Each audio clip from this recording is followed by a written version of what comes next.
pang beginner na 3D printer ang hanap mo, itong tatlo yon na nasa harap ko.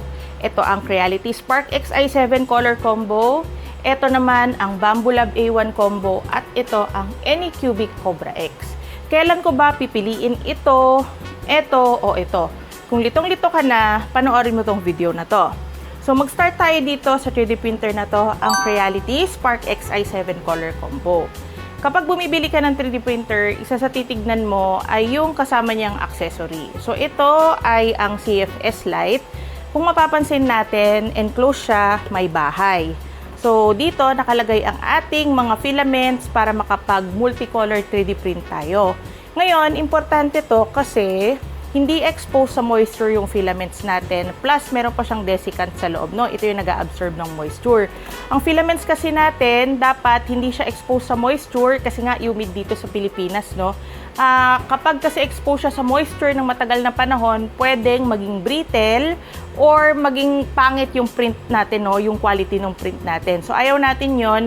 Maganda na itong CFS Lite ay enclosed, nakasama dito sa Spark Xi7 Color Combo. Isa pa sa tinitignan ng ibang mga buyers, no, lalo na yung mga babae, itong ilaw dito sa baba, tumutunog din to. So cute itong 3D printer na to.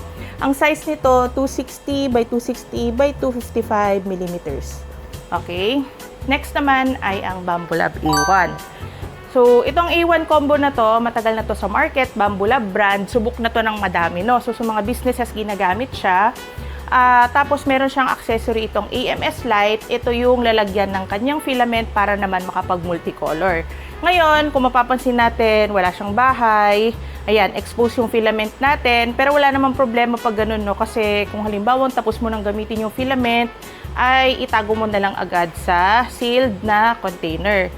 Ngayon, ito lang yung ayaw ko dito sa AMS Lite. Kailangan mo siyang i-pull, no? At saka i-push. Medyo hirap akong gamitin to compared dito o kaya dito, no? So, kung hindi naman yun hassle for you, okay lang, no? Nabilhin mo tong Bambu Lab A1 pa rin. Sabi ko nga, subok na to, Bambu Lab brand.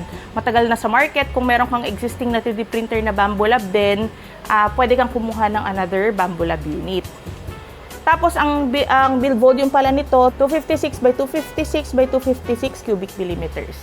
Pumunta naman tayo sa Anycubic Cobra X. Ito ay multicolor 3D printer na. Wala siyang extra accessory. So, ang itsura nito, compact siya, no?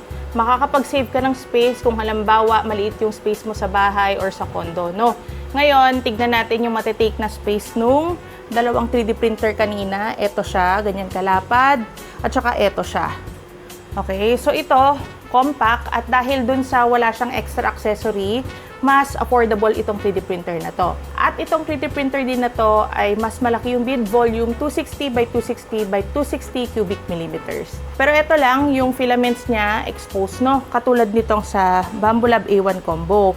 Ang gagawin lang natin kung matagal pa bago ka mag-print ulit, itago lang natin sa well-sealed na container, no? Tapos lalagyan lang natin ng desiccant. Safe na yung filament doon and then dry as needed. Ito naman yung price ng bawat isa. At today ay last day ng sale nitong Anycubic Cobra X. Baka makahabol pa kayo. Pwede nyong i-check ang website ng MakerLab PH. Lahat itong 3D printers na to ay available doon.